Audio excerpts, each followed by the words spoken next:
I'm playing in the background. Jacob's teacher. I humbly ask you, what the frick's wrong with Megamind? It is a classic movie that has shaped many children's lives, including mine. For example, I have a Megamind, very expanded, also in blue, which has very much shaped who I am. So I feel like it affected a lot of children, like the ones who have viruses are turning blue. So we should study Megamind. It defines who I am. It defines who I am. I'm just gonna put this at the end of the video. Or beginnings. No, Tell your teacher why they're not doing Megamind.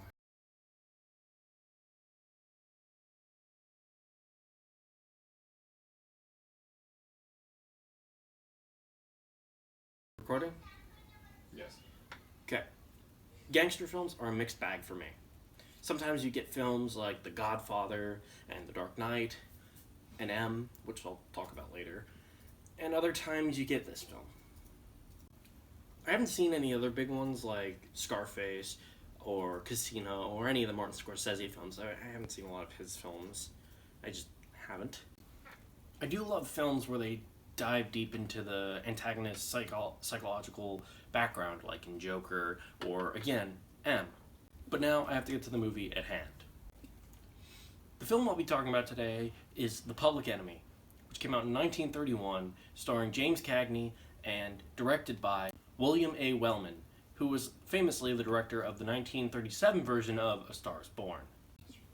The film follows Tom Powers' life through the Prohibition era from 1909 to the 1920s. From a young age being in crime and mischief, slowly through his life becoming more and more of a kingpin in the gangster world. He makes his way up the ranks in a gangster family and slowly becomes more and more powerful. However, when he runs into his old boss who double-crossed him at a younger point of his life, he decides to kill him. Which then leads to a long line of retaliation and other consequences that end up with both his best friend and him dead. This film is one that I find overall boring. You done, Kyle? No. Keep going. This is a film that I find overall boring. I hate to say this because almost every other aspect of it is really well done, from the acting to the cinematography to the sets. The story falls apart, though, in its pacing.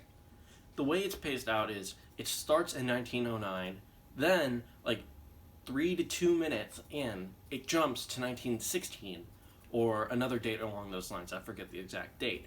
But it does that really quickly, so you don't get any time to breathe. So then it switches to another time period, then another time period, and then the 20s, which is where the rest of the film takes place. This fast timing doesn't allow the middle part of the film to breathe and grow its characters because you're just starting to learn about them, even though you've spent a lot of time with them already. It's kind of disorganized. I'm going to do something kind of weird. I'm going to compare this film to another film that came out the same year, but came out in Germany. So M stars Peter Lorre, and directing duty is given to Fritz Lang, director of Metropolis, Testament of Dr. Mabuse, and, of course, M. To those who haven't seen M, I highly recommend it. It's a film that is interesting and is a slow burn thriller that involves the mob, children dying, and a whodunit mystery. Now, the thing you need to know about M is it's a mobster film where the mob isn't really the bad guy. They're more of an unlikely hero. They want to find whoever's murdering all these children that are showing up dead, because it's affecting their bottom line, and also they have a line like killing children is no, they're the mob. They wouldn't do that unless they had to. So the film is more focused on the mystery and the psychological aspects of the killer than the crime and what makes being a mobster so enthralling to audiences. The Public Enemy attempts to go in deep with the psychological aspect, but doesn't do it well. The way M does it is it slowly reveals the killer, and then, once he does get caught, goes on trial for him, and then you see him just kind of break down. He knows that all of this is wrong, but he can't help it. The Public Enemy doesn't do any of this. The reason I bring any of this up is because in The Public Enemy, it tries to humanize the mob, which it does to an extent. They're breaking the law. We know this, so we don't really root for them. It doesn't give us a proper reason to. M gives us a reason to because we want the killer to be brought to justice. We want all these kids to stop dying.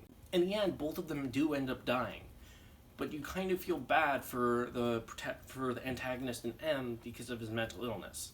Even though, yes, he did kill children, he really couldn't help it. And you see his final breaking moments of him breaking down, and you kind of understand that he couldn't help it.